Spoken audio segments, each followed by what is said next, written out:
Bonjour à tous, une vidéo un peu différente de ce que j'ai l'habitude de faire, étant donné qu'on a un sujet hyper brûlant ces derniers temps, c'est ce fameux coronavirus qui nous vient de Chine et qui est occupé petit à petit à envahir l'Europe.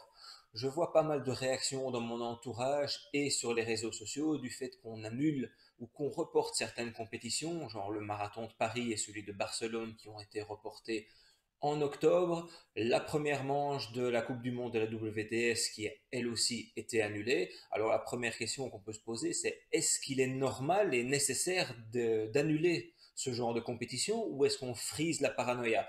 C'est la première question à laquelle j'ai envie de répondre aujourd'hui. Et la deuxième, c'est mais vous, en tant que triathlète, en tant que personne qui s'entraîne, qu'est-ce que vous devez faire?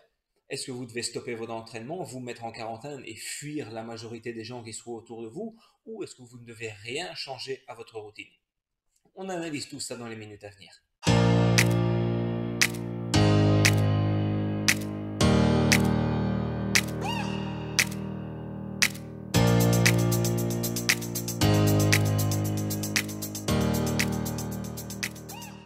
Et je pense que la première chose à faire face à ce type d'événement est d'essayer de rester un maximum factuel et raisonné et d'essayer d'éteindre un peu notre côté émotionnel. Et il est vrai que ça n'est gai pour personne de devoir arrêter une préparation simplement parce que la compétition à laquelle on avait décidé de participer est tout simplement annulée ou reportée à une date ultérieure. Ça revient à s'investir de nombreuses semaines pour rien en fin de compte. On se sent floué, on se sent énervé et déçu par rapport à ce qui arrive. Alors du coup, est-ce qu'il est vraiment nécessaire d'annuler ce type de rendez-vous et comme c'est le cas depuis aujourd'hui, d'annuler en France tous les événements qui regroupent plus de 1000 personnes?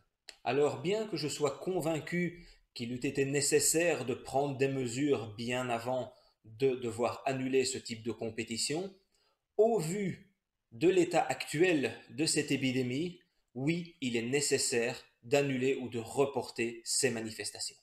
Et il n'est pas nécessaire d'être scientifique et d'être un spécialiste en épidémiologie pour le comprendre. Il suffit de s'intéresser à la manière dont le virus se propage et de savoir ce que représente une courbe exponentielle. Et pour vous l'expliquer, rien de tel que quelques chiffres. Si on considère que chaque jour, une personne transmet le virus à deux personnes, le premier jour, le nombre de personnes infectées passera donc à 3, le deuxième à 9, le troisième à 27, le quatrième à 81 et le cinquième, nous aurons déjà 243 cas. Ça paraît peu, c'est simple, une courbe exponentielle est toujours très faible au début, mais au fur et à mesure qu'on va avancer dans le nombre de jours, vous allez vite remarquer la catastrophe qui peut apparaître. Le 10e jour, si on continue le même chiffre de 2 personnes contaminées par personne déjà atteinte, on arrive déjà à plus de 59 000 personnes et ce déjà au bout de 10 jours. Je vous laisse maintenant imaginer le chiffre que nous obtiendrons au bout de 15 jours. Donc simplement en partant de une personne, 2 semaines après, si rien ne se passe, si on ne prend aucune mesure pour enrayer l'épidémie, le 15e jour, nous serons au-delà des 14 millions de personnes contaminées par le virus. Voici d'ailleurs un graphique publié par le site lemonde.fr qui montre le nombre de cas en progression depuis le 10 février, et ce en France. Vous voyez très bien qu'à partir du 10 février, et ce jusque plus ou moins le 24 février, la courbe est très très faible. À partir du 24 février, elle monte inexorablement pour quasi arriver au-delà des 1000 cas avérés. Vous pouvez maintenant imaginer le désastre si aucune mesure n'est prise. Et malheureusement, la seule manière pour éviter cette croissance exponentielle du nombre de cas, c'est d'éviter les rassemblements. Maintenant, je le répète, est-ce qu'on aurait pu éviter d'en arriver à une telle situation? Je suis personnellement convaincu que oui, mais à partir du moment où on y est, il faut prendre des mesures adéquates et le fait d'annuler ou de reporter les événements qui attirent une masse de gens importante est pour moi indispensable. Évidemment, c'est frustrant pour l'athlète qui se prépare depuis de nombreuses semaines, qui a peut-être dû faire des sacrifices et laisser de côté certains plaisirs pour pouvoir se focaliser sur cette compétition, et du jour au lendemain, on la lui enlève. Évidemment, plus facile à dire qu'à faire, mais le mieux est peut-être de laisser passer, lâcher prise. C'est de toute façon quelque chose que nous ne contrôlons pas, donc à quoi bon s'énerver en fin de compte.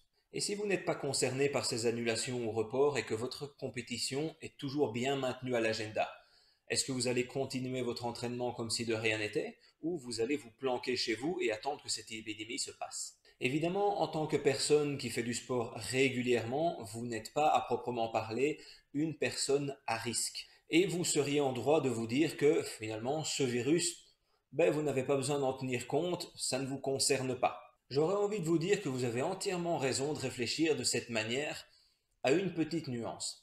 Il est évidemment validé scientifiquement que les personnes qui font de l'exercice régulièrement sont des personnes plus résistantes, ont un système immunitaire qui réagit beaucoup mieux à la présence de virus et qui tombent malades beaucoup moins souvent. Maintenant, une charge d'entraînement très importante peut mettre à mal votre système immunitaire et vous rendre plus vulnérable. Donc pour éviter que ça ne vous arrive, je vous recommande fortement de ne pas vous surfatiguer, voire de légèrement diminuer votre charge d'entraînement pour éviter de vous rendre vulnérable. Il est préférable, selon moi, de lever un petit peu le pied au niveau de l'entraînement, quitte à mettre un petit peu à mal votre progression, plutôt que de risquer une surfatigue avec une charge d'entraînement qui soit trop importante, de mettre à plat votre système immunitaire et de risquer de tomber malade, ce qui vous mettrait à l'arrêt pendant au minimum une semaine et demie. Ce qui est évidemment bien plus dommageable en termes de progression, et ce, quel que soit le type de virus en fin de compte.